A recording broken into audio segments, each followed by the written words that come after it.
بسم اللہ الرحمن الرحیم۔ ایک حدیث میں ہے کہ ایک مرتبہ حضرت ام سلمہ اور حضرت میمونہ رضی اللہ تعالی عنہ حضور اکرم صلی اللہ تعالی علیہ وسلم کے پاس بیٹھی ہوئی تھی۔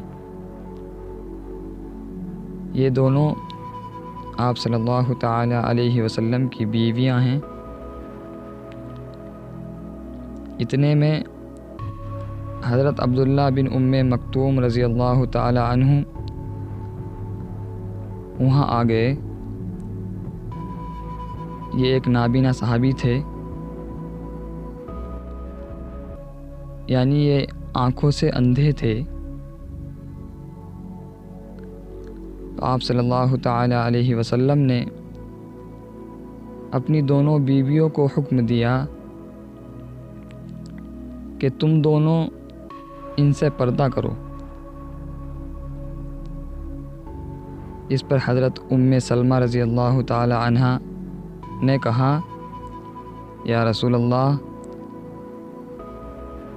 کیا وہ نابینا نہیں ہیں؟ ہم کو تو وہ نہ ہی دیکھ رہے ہیں اور نہ ہی پہچان رہے ہیں۔ یعنی جو حضرت عبداللہ بن ام مکتوم رضی اللہ تعالی عنہ تھے، وہ آنکھوں سے اندھے تھے۔ تو حضرت ام سلمہ رضی اللہ تعالی عنہ نے کہا کہ یا رسول اللہ، وہ تو ہمیں دیکھ ہی نہیں رہے ہیں، وہ تو آنکھوں سے اندھے ہیں، وہ تو نابینا ہیں، پھر پردہ کرنے کی کیا ضرورت ہے؟ تو آپ صلی اللہ تعالی علیہ وسلم نے فرمایا، کیا تم دونوں بھی اندھی ہو؟ کیا تم انہیں نہیں دیکھ رہی ہو؟ یعنی صرف مردوں کو ہی یہ حکم نہیں ہے کہ وہ غیر عورتوں کو نہ دیکھے، بلکہ عورتوں کو بھی یہی حکم ہے کہ وہ غیر مردوں کو نہ دیکھیں۔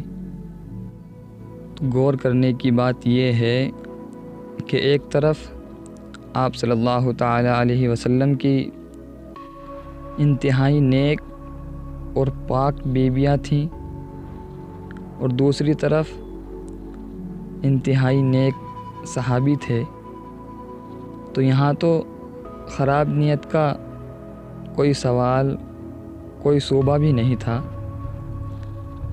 مگر اس حالات میں آپ صلی اللہ تعالی علیہ وسلم نے ان کو پردہ کرنے کا حکم دیا۔ تو پھر آج جب کہ حالات بہت ہی زیادہ خراب ہیں، گناہوں کی کثرت ہے، ہر طرف بے حیائی اور بے شرمی کی باتیں پائی جاتی ہیں، اور شیطان انسانوں کو گناہ میں مبتلا کرنے کی پوری کوشش کر رہا ہے۔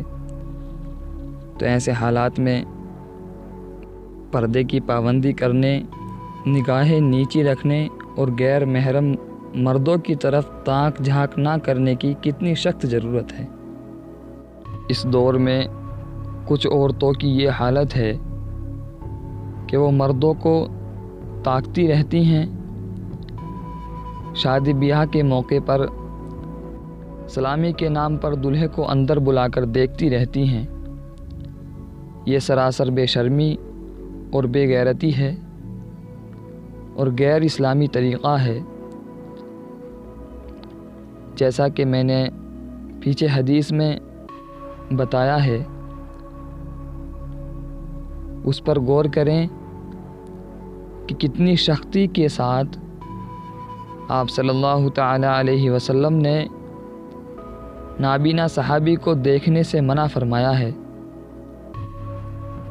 اس لیے تمام عورتوں کو اس پر عمل کرنا چاہیے اور غیر محرم مردوں کو دیکھنے سے اجتناب کرنا چاہیے۔